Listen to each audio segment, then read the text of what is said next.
Welcome to another episode of Lit Sports Online. We are getting back to basics. In the beginning, we started off as more of a talk show, kind of drift away, doing more of a pick show. Well, we got three men on the table. We're going to do what we do best. We're going to talk sports, so stay tuned.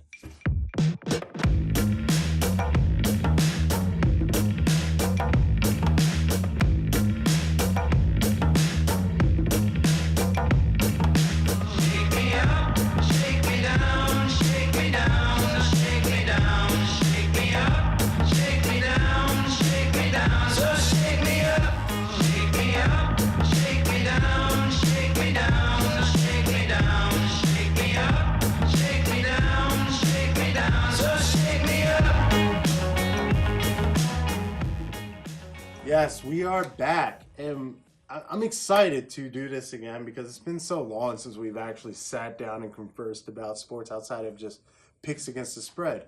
And that's fun and dandy. That's fine and dandy, but let's get down to business. Let's talk about three interesting topics that we want to talk about. First off being the Swiss Army knife of the NFL, Taysom Hill. Yes, you're surprised I'm bringing up Taysom Hill. Oh my God, you're so surprised. Oh no. Now, do you want to go first or you want to let one of us go first on this one? I'll let one of y'all go first. Let's do this. All right. Jimmy, you want to go first on this one? You have the honor, sir, because I'm going to bounce off everything you say. So, I think I know what Gerald's going to say, but I just want to say this. Yes, from Taysom Hill's perspective, it's been a nice start for him. You know, it's his second year in the league. He's getting playing time. He's playing all these different positions, kickoffs, kickoff team, kick return team, playing a little bit of running back, a little bit of tight end, a little bit of quarterback. I mean, that's great and all, but you look at the stat sheet, I see this is what pops out to me. 1 touchdown, 1 fumble lost. Doesn't sound like an impact player to me, to be honest. Here's the thing. He opens up the offense for the Saints. And you got to think about who Taysom Hill really is. All right, I'm waiting for you.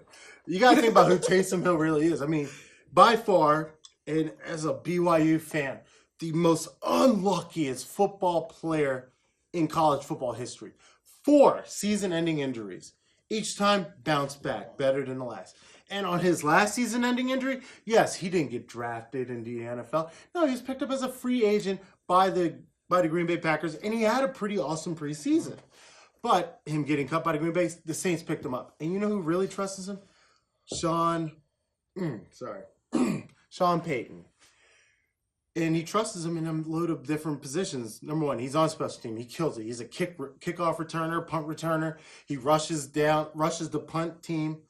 And he also plays quarterback. He's the third string quarterback right now. And he's opening up the offense, I think, in a way the Saints haven't had. Kind of like a Cordell Stewart. Yes, we talked about it. As you like to say, a Taysom Hill 2.0. I mean, not Taysom Hill. Tim Tebow 2.0, but I find that disrespectful. Because you don't see Tim Tebow catching punt returns, do you? Let's go. Jimmy, why don't you chime in? I have more to say, but I'll let you chime in right now. First of all, I give Taysom Hill credit where credit's due. He's a phenomenal athlete. He plays multiple positions. He is a Swiss Army knife. However, Taysom Hill is what Taysom Hill is. He's a career backup, and he's doing anything he can to get on the field. The reason why I compared him to Tim Tebow wasn't the athletic aspect of it. Because he's way more athletic than Tim Tebow. Tim Tebow was hot ass. We all know this. Until he beat your Steelers stuff. I was just getting ready to say Tim Tebow had one good pass in his career. One good pass. Taysom Hill, he's awesome. I love the story. I love what he brings to the table. But we got to keep it in the lane of realism here. He's going to be a backup till Drew Brees leaves, and then he's not guaranteed that anyway because Teddy Bridgewater's sitting down there. Unless some reason the Saints unload Bridgewater, but he's all right at best. You know, I'm not going to put him on the pedestal because... I mean, here's my thing. I think it's just a great story, and like I said, compared to you guys, I have a little bit more of an excitement for him to see him play. Right. Of course, I did like seeing him play versus Baltimore because he converted a 4th down, had a couple of good plays and tackles, but the thing about Taysom Hill that I like, it's a feel-good story. Yeah. And I think every season you need that feel-good story, that story that you can find. The underdog, the guy that has been injured 4 times. Season, I mean, we're not talking like, a broken ankle here and there. We're talking like every ligament in your knee ripped. your bicep ripped from your bone. Like, I mean, we're talking about gruesome injuries, and each time he bounced back. And that's where I'm getting at. He bounced back each time to make it to the NFL. Now, the only people that probably really hate Taysom Hill outside of Justin here is Alvin Kamara fantasy owners who, Taysom Hill's taking those short yardage. But will he be a start? I don't know. But I think, honestly, in a simple, at least in the short term, it's an exciting player to watch. You don't know what you're going to get. Now, hold on a second here. First of all, I don't hate Taysom Hill. I just hate that you bring him up all the time like he's relevant. Secondly, really? Secondly, feel-good story of the year, I would rather go with someone like Phillip Lindsay, who's tearing up for the Broncos and is an undersized running back that was undrafted. I think that's a better feel-good story. Pat Mahomes, maybe. Those are better feel-good stories for the season, in my view. Now, as far as Taysom Hill, again, I kind of view him as like basically the Lamar Jackson of the Saints right now, where they kind of use him as this gadget player. Yeah. Difference is Taysom Hill's 28 years old. He's not the heir apparent to Drew Brees. When Drew Brees retires, they're either going to use Bridgewater or draft another quarterback. But here's my thing. I think, and me and you talked about this, Cordell Stewart did virtually the same thing, where he played a lot of different positions. But here's the thing.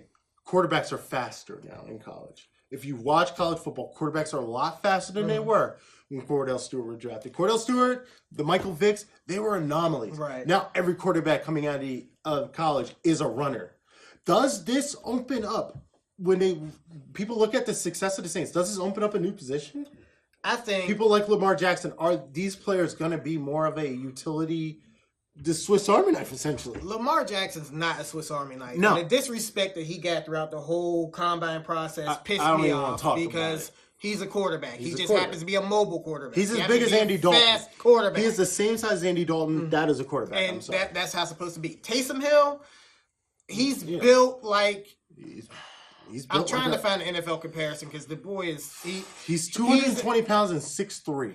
6'2", 230 pounds. Athletic comparison. To me, I can't find one. Just the build. Now, for the feel-good story, I do understand where you're coming from with the injuries. I agree with Holden on everything he brought up. And I'm going to sound like a homer, but the feel-good story for me is James Conner. Because nobody knew he was going to be as capable as what he is now for the Pittsburgh Steelers. We got lucky. Yeah. We have a good set of problems. I will take that all day, every day. I'm not taking anything away from Taysom Hill. I thought I saw Holden post something the other day stating that they need to find a position for Taysom Hill in fantasy because he's just getting robbed at this point. I think I said that because I was like, number one, and it's funny. I am weird, dude. I will pick up Taysom Hill as a random spot on my fantasy team. He picks him up like we're playing in an 18-team league. I don't understand why he does this. Because I have enough bench space. I mean, let's be honest here. Well, anyways, I don't have him on the team right now. But should they put a quarterback in for a flex? I think they should be allowing that. I mean, we were talking about that, like Madden. I think Madden, I should be able to use Lamar Jackson as a wide receiver or a running back, or I should be able to use a Taysom Hill. I think that this opens up for like fantasy football, Madden, things like that.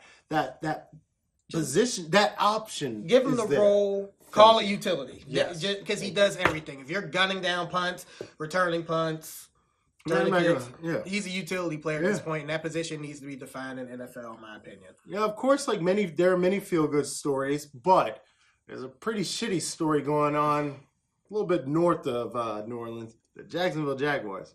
Actually, probably east. What the hell happened to Jacksonville? Yeah, this is you. Jalen Ramsey. I want to talk to you, buddy. Because, see, your ass was real spicy talking about everybody's quarterback and how somebody's trash and Big Ben's average and Flacco ain't shit and I'm going to pick off everybody and the only one who's good is Brady. Robbie Blake Bortles. Yes, his real name is Robbie. You want to talk about that 6 for 12 or 60 yards with the 2 fumbles, or how his ass got benched for Cleveland's 4th-string quarterback last week? What you need to do is take your head out your ass. because you're not that good. Your team is not that good. You're talking spicy like a bowl of hot wings. Your ass look like Parmesan garlic right now. And I'm sick of your shit on Twitter. I'm sick of you in the locker room mumbling, maybe, I don't know what we're going to do, and storming off like a little bitch. Get your team together, rally and be a leader, and then come back and talk to me when your quarterback could win a game single-handedly and not have to rely on you, your defense, your 15 running backs, even the one with a half a leg you got back there. Get it together, then you can talk to me. You old little ranch dressing dipped ass. I'm so tired of him. You big man. I had to get it off my chest. I've been waiting for that for 2 weeks. And here we are. Sorry for yelling. Nope, this is great. No, because seriously, I mean, Jacksonville's defense was touted to be one of the best defense. They got destroyed. Who was it? Oh my God, they've just been getting destroyed. They It's like 3 weeks in a row now. Yeah, 3 weeks in a row. You aren't shit. And I mean, you have this cocky, Jalen Ramsey who comes out in his meeting acting more saucy than a bitch. But who are you? Like, what is your defense doing? Like, what is your team doing? You don't have a quarterback. Your defense is falling from grace. Honestly, what we're watching here on him after, post-game interviews, we're watching a guy that couldn't back up his own talk. And I'm loving it. I'm loving the downfall of Jacksonville. I'm not going to say it's going to be forever. No. They're going to turn it around, but what you need to do is shut your mouth, work on your locker room, come out, perform, and then we'll all shut up. And then you start talking spicy again. You think about good defenders, because we're going to talk about Jalen Ramsey for a second. Think about like Troy Polamalu, Ed Reed, guys that didn't talk, but caught mad interceptions, fucked shit up in the deep. But then you have Jalen Ramsey, I don't know. The ego doesn't make sense. I mean, don't get me wrong. He is probably one of the best corners in the NFL. Hands down. Nothing taken away from his gameplay, but, bro, you're hyping shit up that doesn't need to be hyped. Who goes and does a full GQ interview Come on, man. and bashes every quarterback really? in the league? Your quarterback is Blake Bortles. I'm at the point now where I'd rather say Eli Manning is better than Blake Bortles, and we watch Eli shit the bed all year. Your coach, your ownership needs to pick up the phone, call somebody, help. Call Landry Jones. Call somebody. I don't know who they need to call. The Ghostbusters? They need to get somebody the hell in there.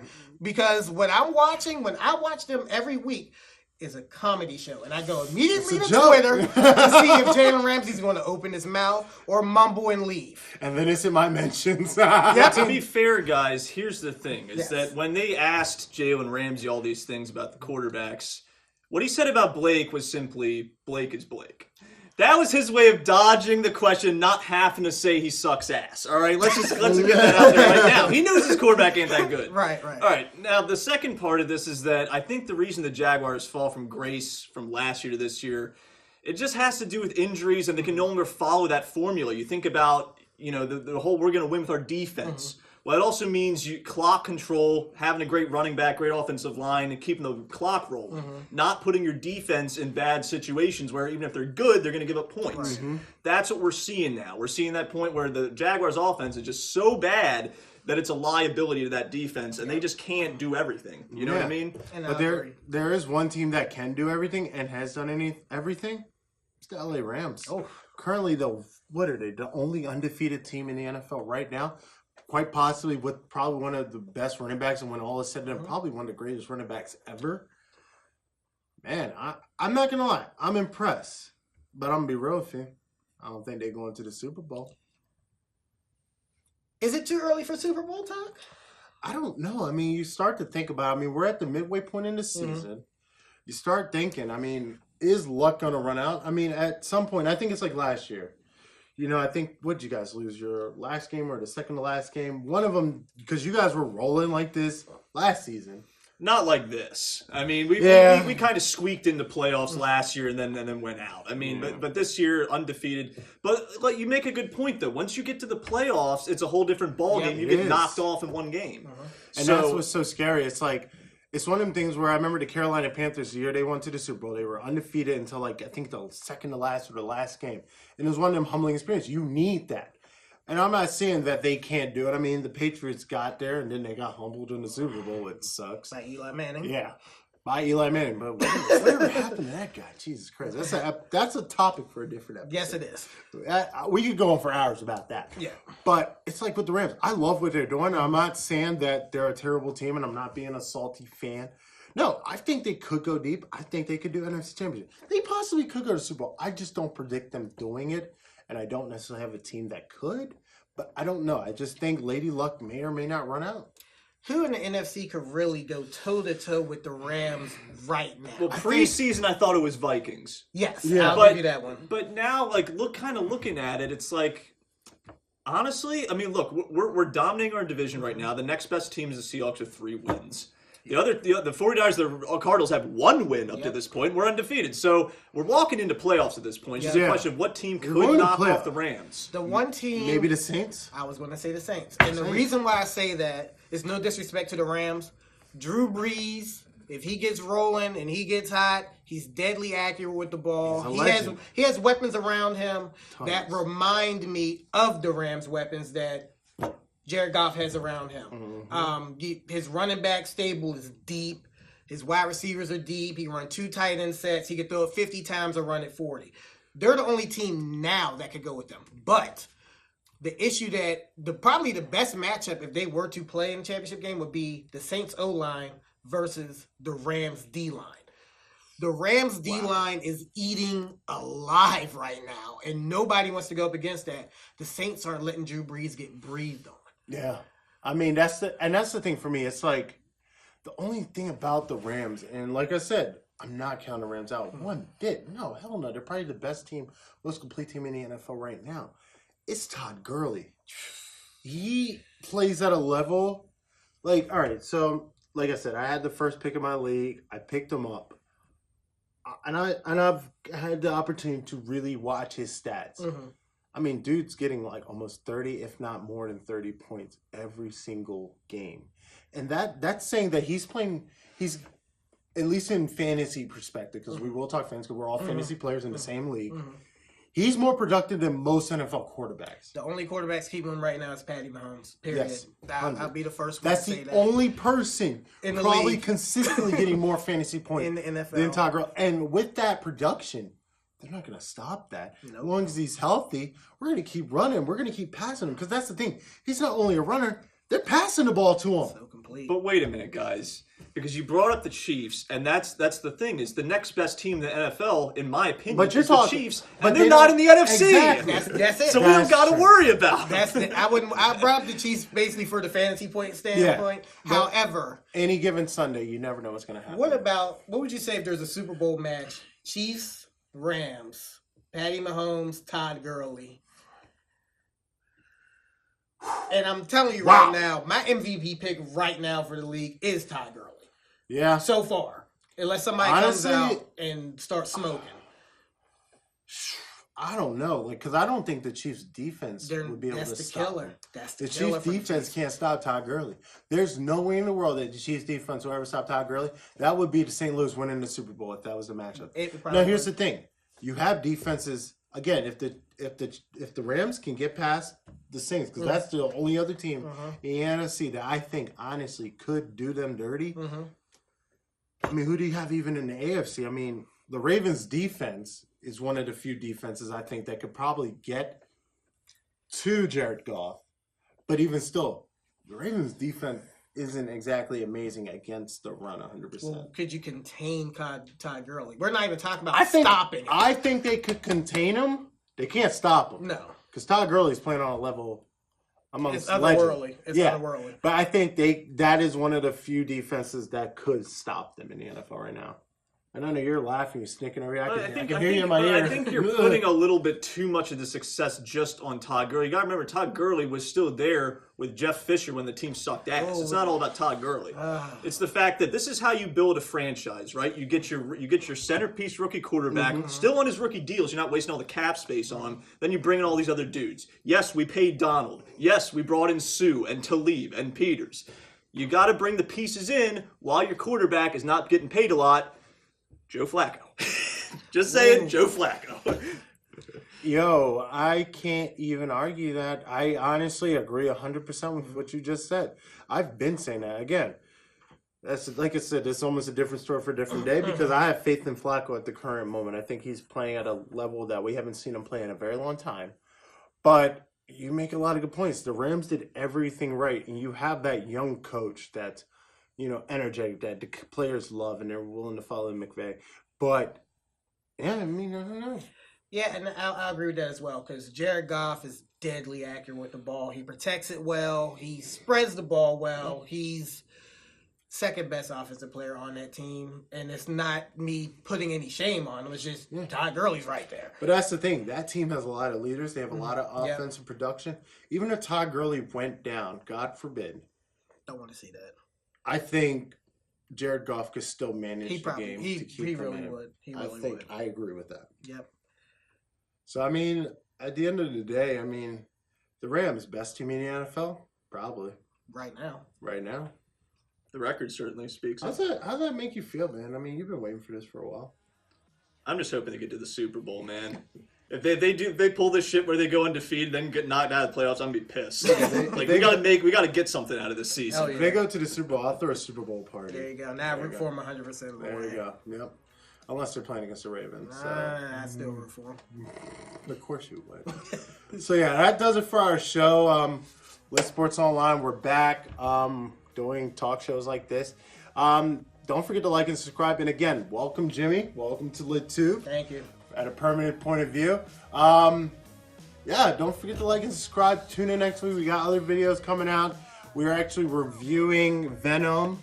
Alex will be doing that. And we have a Halloween special apparently coming up. So yeah, stay tuned. Take care.